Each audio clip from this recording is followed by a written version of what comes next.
नमस्कार. आज आपण हायनेक ब्लाऊज शिकणार आहोत. त्याला स्टँड कॉलर म्हणतात, बंद गळ्याचे ब्लाऊज म्हणतात, रेखा स्टेप ब्लाऊज म्हणतात. वेगवेगळ्या पद्धतीची नावं आहेत. तर आज आपण हे 38 छातीमध्ये शिकणार आहोत. मोठ्या मापाचं आज आपण हे कटिंग शिकणार आहोत.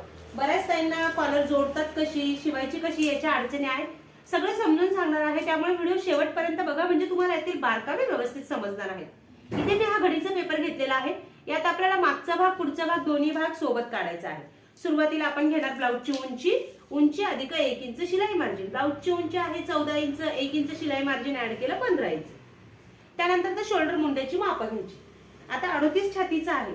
ज्यावेळेस आपला गळा छोटा आहे त्यावेळी आपल्याला शोल्डर मुंड्याची माप मोठी होत असतात. आपण आता शोल्डर घेणार आहोत 5.5 इंच. हे अंतर पट्टीने जोडून घेऊया. जेवढा गळा छोटा तेवढं तुम्हाला शोल्डर मोठं घ्यायचं आहे. आणि मुंडा घेणार आहोत 5.5 इंच. हे अंतर पट्टीने जोडून घेते. त्यानंतर आपल्याला इथे घ्यायचं छातीचा चौथा भाग अधिक 2 इंच शिलाई मार्जिन. आता 38 छातीचा आहे. छातीचा चौथा भागाला 9.5 इंच, 2 इंच शिलाई मार्जिन ऍड केलं.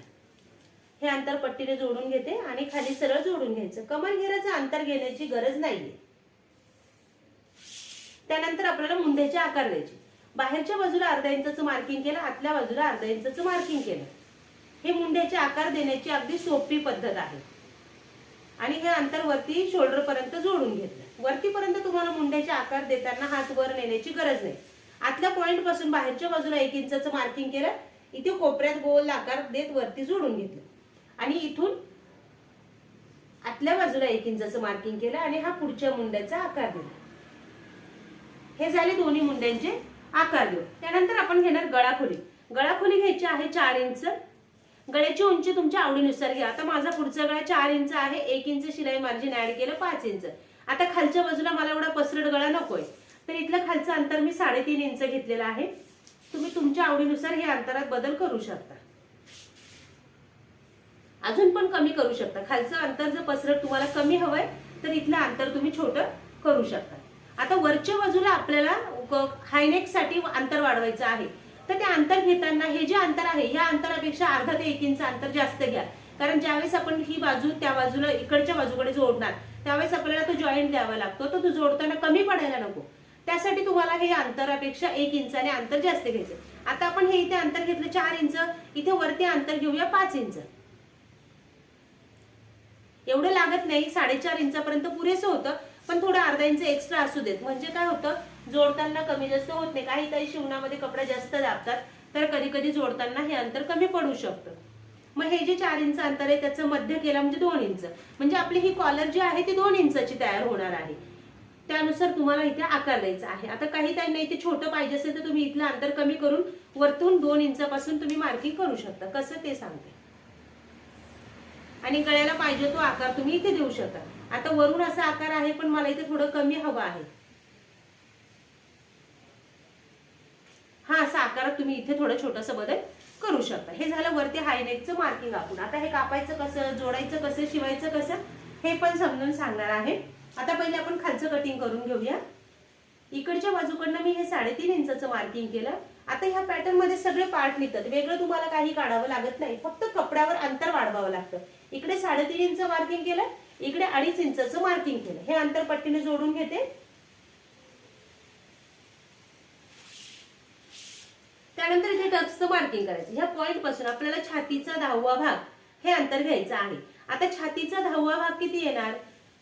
आता हे 38 छातीचं ब्लाऊज आहे. 3 इंच आणि टेप वरच्या 8 रेषा म्हणजे आपलं हे 4 इंचावर मार्किंग येतं. आणि उभा टक्स आपण घेणार आहोत 2 इंचाचा. ह्या टक्सचं पूर्ण शिवण आपल्याला 1 इंच करायचं आहे. आता तुम्ही हे ब्लाऊज आपण 4 टक्स मध्ये बघितलं. हे तुम्ही कटोरीमध्ये पण शिवू शकता, प्रिन्सेस कट मध्ये पण शिवू शकता. सगळ्या प्रकारांमध्ये ह्या ब्लाऊजचं तुम्ही कटिंग करू शकता. ह्या पॉइंट पासून आपल्याला इकडे 1.5 इंचाचं मार्किंग करायचं. फिटिंगच्या बाजूकडे 1.5 इंचाचं मार्किंग करायचं आणि घडीच्या बाजूकडे 1.5 इंचाचं मार्किंग करायचं. आता हा जो काज बटन पट्टीच्या बाजूचा टक्स आहे हा आपल्याला अर्धा इंच शिवायचा. फिटिंगच्या बाजूकडचा टक्स आपल्याला 1/2 इंच शिवायचा. हा टक्स अर्ध्यापासून असा खाली तिरका शिवायचा, वरच्या बाजूला तिरका शिवायचा नाही. आणि मुंढ्यातला टक्स पण आपल्याला 1/2 इंच शिवायचा आहे. हे सेम अशाच पद्धतीने ह्या टक्सचं शिवण करायचं. आता याचं कटिंग करून घेऊया आणि बाहीच्या कटिंग मध्ये काय बदल करायचे ते पण बघूया. नवीन बघणाऱ्यांनी जर अजून चॅनलला सबस्क्राईब केलेलं नसेल तर चॅनलला सबस्क्राईब करून नवनवीन व्हिडिओच्या अपडेटसाठी बेल आयकॉन ऑनला क्लिक करा आणि व्हिडिओला लाईक करून जास्तीत जास्त शेअर करा. आता ह्या ब्लाऊजला अर्धा इंच शोल्डर उतार द्यायला विसरायचं नाही.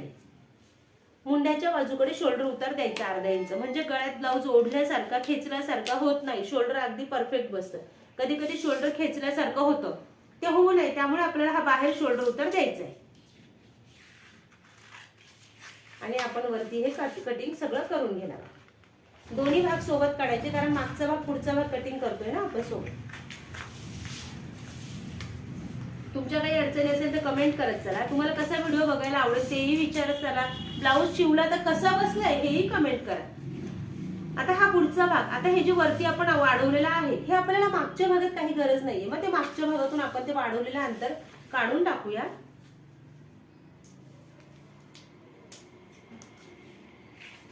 फक्त पुढच्या भागात आपल्याला ते वाढवलेलं अंतर हवंय, कारण ती कॉलर आपली एक प्रकारची तयार होते. इथे गळाखोलीचं अंतर मागचा गळा फक्त अर्धा ते 1 इंच घ्यायचा, त्यापेक्षा जास्त घ्यायचा नाही घेतला तरी देखील चालेल. डायरेक्ट कॉलर जोडली तरी सुद्धा चालेल. इथं कोपऱ्यात आकार देऊन घेऊ.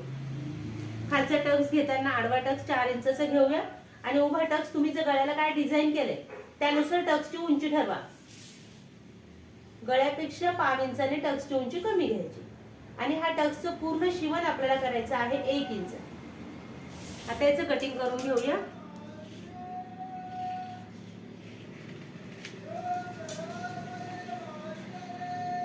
हे झालं आपल्या मागच्या भागाचं कटिंग तयार.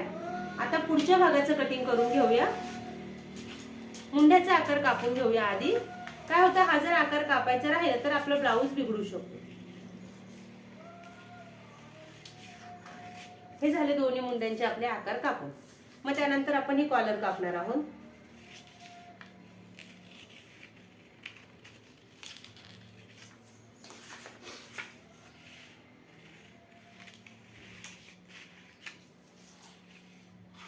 लिहिता वाचता न येणाऱ्या ताई पण ब्लाऊज कटिंग करू शकतो. कॅल्क्युलेशन आपल्या पॅटर्न मध्ये कुठेच नाहीये. किचकटपणा पॅटर्न मधला सगळा काढून टाकलाय. तुम्हाला डायरेक्ट माप दिलेली आहेत. फक्त तुम्हाला पेपरवर माप टाकायची आहे आणि ब्लाऊज कटिंग करायचं आहे. लक्षात घ्या, परफेक्ट अशीच माप टाका. सगळे छातीच्या मापाचे आपल्या युट्यूबला व्हिडिओ अपलोड आहेत. आता हा जरा पुढच्या भागाचं कटिंग आहे. आता आपण बाहीचं कटिंग करूया आणि मग कपड्यावर वाढवायचं कसं, शिवायचं कसं हे समजावून सांगते. इथे मी हा घडीचा पेपर घेतलेला आहे. बाहीच्या कटिंग मध्ये अगदी छोटासा बदल आहे. घडीच्या बाजूला बाहीची लांबी अधिक शिलाई मार्जिन टाकायचं. अस्तरचा ब्लाऊज असेल तर 1 इंच टाका, बिना अस्तराचा असेल तर 1.5 ते 2 इंच टाकायचं. म्हणजे फोल्ड साठी आपल्याला जेवढा कपडा हवाय तेवढा आपल्याला शिलाई मार्जिन वाढवायचं आहे. आता माझी 5.5 इंचाची बाही आहे, 6.5 इंच अंतर घेतलं मी. आणि इथे वरती आपल्याला काय करायचं, आपण जे छातीचा चौथा भाग अधिक अर्धा इंच शिलाई मार्जिन असं अंतर घ्यायचं. म्हणजे 10 इंच अंतर घेतलं. छातीचा चौथा भागाला 9.5 आणि अर्धा इंच मार्जिन वाढवलं का, तर काय होतं, कधी कधी बाही जोडताना कमी पडते. ती कमी पडू नये मग कटिंग मध्येच आपण इथे अर्धा इंच वाढवून घ्यायचं आहे. मग हे जे 10 इंच अंतर घेतलेलं आहे त्याचं मध्य करणार 5 इंचावर आणि हा बॉक्स बनवणार. बाहीच्या उंचीनुसार आपल्याला ह्या बॉक्सची उंची बदलायची आहे. 3 इंचाचा बॉक्स बनवला, त्याचे समान 3 भाग करून घेतले. सर्व प्रकारच्या बाहींचे व्हिडिओ आपल्या युट्यूबला अपलोड आहेत. त्याची लिंक पण डिस्क्रिप्शन मध्ये आहे. फिटिंगच्या बाजूकडनं 1.5 इंचाचं मार्किंग केलं, घडीच्या बाजूकडनं 1.5 इंचाचं मार्किंग केलं आणि आपण हा बाहीचा आकार देणार आहोत. आता ही जी उंच बाजू आहे ही ब्लाऊजला मागच्या बाजूला जोडायची आणि हा जो खोलगट आकार आहे हा ब्लाऊजला पुढच्या बाजूला जोडायचा. मग पूर्ण दंडघेराच्या निम्मा अधिक 2 इंच शिलाई मार्जिन. पूर्ण दंडघेरा आहे 12, त्याच्या निम्मा आलं 6 इंच, 2 इंच शिलाई मार्जिन ऍड केलं. हे कोपऱ्यातून अंतर जोडून घेतलं. आता याचं कटिंग करून घेऊया. दोन्ही भाग सोबत काढायचे. मग आपण बाही उघडून एकच आकार कटिंग करून घ्यायचा. बाही कटिंगची ही अगदी सोपी पद्धत आहे. किचकटपणा कुठेच नाही. आकार देण्याची पद्धत पण अगदी सोपी आहे. बाही कुठेही फुगा वगैरे पडत नाही, अगदी छान बसते. हे झालं आपलं बाहीचं पॅटर्न तयार. आता पुढचा भाग वाढवायचा कुठे हे लक्षात घ्या.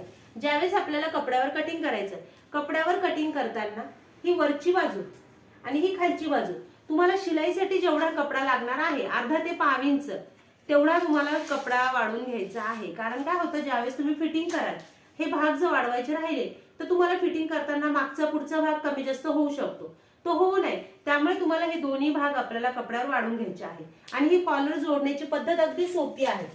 हे अशा पद्धतीने आपल्याला मागच्या बाजूला ही कॉलर अशा पद्धतीने जोडणार. ही झाली इकडची बाजू. आणि ज्यावेळेस असं सेम भाग इकडे असणार आहे आणि ती पॅटर्न इथे येणार आहे, मग इथे बाहीला जॉईंट देऊन आपली अखंड कॉलर तयार होते आणि पाहिजे तो गळा तुम्ही इथे बनवून ही बाही शिवू शकता. हे अशा पद्धतीने बाहीचं कटिंग करा, ब्लाऊजचं कटिंग करा आणि तुमच्या काही अडचणी असेल तर कमेंटमध्ये विचारा. धन्यवाद.